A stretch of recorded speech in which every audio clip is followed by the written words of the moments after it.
You love silver. I love silver. How does $52 silver sound? But how? What could do it?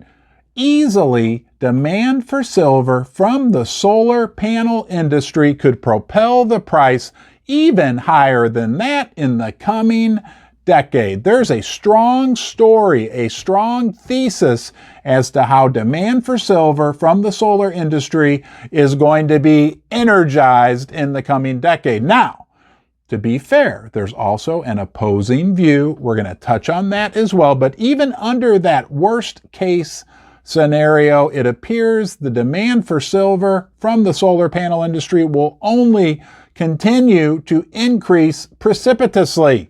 And we know all the other things backing up the price for silver, other industrial uses, other technological uses, electronics. We know there's 230,000 people on Reddit who are part of Wall Street Silver who are committed to investing in silver. This is getting very interesting. We're going to dig in right now.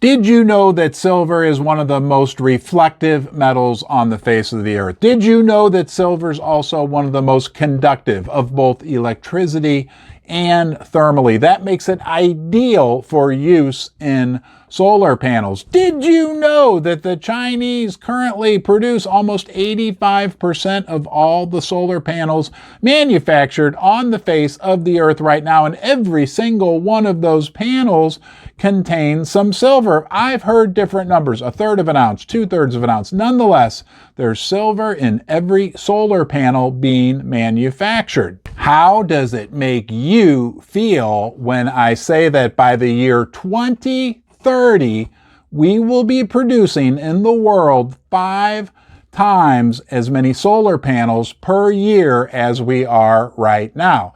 Now, here's where the opposing view comes in.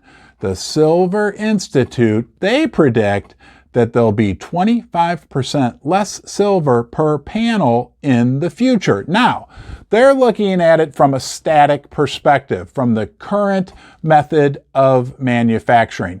Even with that 25% decrease in the amount of silver per panel, by 2030, the solar panel industry would be absorbing, gobbling up, however you want to say it, 40% of the world's annual silver mine production. And this is where it gets interesting, because there's new forms of solar panels, new forms of manufacturing of solar panels on the horizon. They're coming quickly, like within the next year or two. And guess what? Yes, you're right. Those new forms of solar panel manufacturing are projected to use much more silver. So the current method is called PERC. P-E-R-C. That's the method that the Chinese dominate in. Remember, they produce like 85% of the world's solar panels. Now, under that method, sure, possibly we could see a decrease in the amount of silver used per panel. However, there's new manufacturing methods on the horizon. The next method will be called TOPCon, and likely the Chinese will dominate that area as well, because it's not a big transition to go from the current PERC method to TOPCon. But the Chinese themselves estimate that this new TOPCon method will use 20 to 50% more silver per panel. And remember, they're going to be making more of these panels with more silver in them. But it gets even more interesting. Before we get to that, thank you for choosing to join me right now here in Ron's Basement from wherever in the world you are. It's me and you. We are part of a larger group. Another part of that larger group is Mr. Cut. He's the inspiration. He provided the inspiration for this video. He emailed me just like you can. Hey, I appreciate your time. I honor the fact that you decide to be here with me. If you get some value, please subscribe right here. But where it gets more interesting, who would have thought solar panels could be so interesting to us silver lovers, is the next generation of solar panels. That's called HJT. Now, what's interesting about this is that the Chinese are not dominant in this area. As a matter of fact, the HJT technology is being embraced by countries like India, the United States, Turkey, other areas that are taking this initiative to develop these next generation solar panels. And it's very interesting. This is a very thin solar panel. It can actually be used as coating on windows. They're even talking about putting it on car windshields, other applications. It is the next generation. And the cool part about it for us silver lovers is it is estimated to use twice as much silver as the current technology. So the next generation, where the Chinese don't have any type of competitive advantage, and it's only 2-3 years out in the future. We're not talking about 5-10 years. This is coming, and it will use at least twice as much silver as the current technology. So let's gather ourselves for a moment and think about this. Look at the big picture. We know that the number of solar panels being produced on an annual basis could go up by as much as 500% over the next 8 years. We know that there's silver in every solar panel manufacturer, but we also know that the new technology could require almost twice as much silver. Let's just use a real simple example. I'm not saying these are real world numbers, but let's say the world right now, today, as you and I are talking, is producing 100 million solar panels per year. For simplicity's sake, we'll say there's 1 ounce of silver in each panel. So 100 million ounces are needed today. If that goes up 5-fold over the next 8 years, that's 500 million ounces, 500 million panels being produced in the year 2030. If the amount of silver per panel were to double, that would be 1 billion. That's a 10-fold increase in the amount of silver over the next 8 years. Again, I'm not saying those are real world numbers. These are all estimates, but these are where the trends are pointing.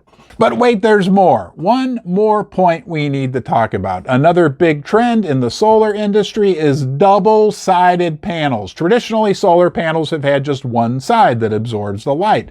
What they've learned is they can put the cells on both sides of the panel, and on these massive solar farms, especially in deserts, areas like that, the back of the panel can also generate electricity because of the light that's bouncing off the ground. Or another option is that when one side gets dirty, instead of having to clean everything right away, they can just flip them over and delay the cleaning process. This is important to realize because of two things, okay? It only adds about 10 to 15% to the total cost of a new solar farm being built, because while the solar panels are expensive, they're really just a small part of the total cost of building a solar farm. The more important point is double-sided panels. Well, guess what? That means each panel needs twice as much silver. Don't you think things are very exciting in the world of silver and solar panels? But wait, when we pull our heads out of that hole, and it's a good hole, but when we pop our heads out and look around a little bit, what else do we have to be excited about? Oh yeah, silver use in other areas is also exploding. Electronics, electric cars, investment demand. Everywhere we look, there's higher demand coming down the road for silver. And finally, the last thing for now that we can be excited about, the supply. We know that between 2016 and 2021, for instance, the output of silver from the silver mines was down 10%. During those 5 years, down 10%. Supply down, demand going up. The future looks bright for silver. Hey, I don't have a crystal ball, right? These numbers are all estimates, but when I look at the big picture, when I try to see the forest through the trees, and I think for you, it may be the same thing, what we see is a big pot of shiny silver on the other side of the forest. One thing for sure, we're going to find out. We've been through some rocky times and we'll make it through. I'll be here for you through it all. You know, I honor you joining me here in the basement. I'm going to look forward to seeing you next time.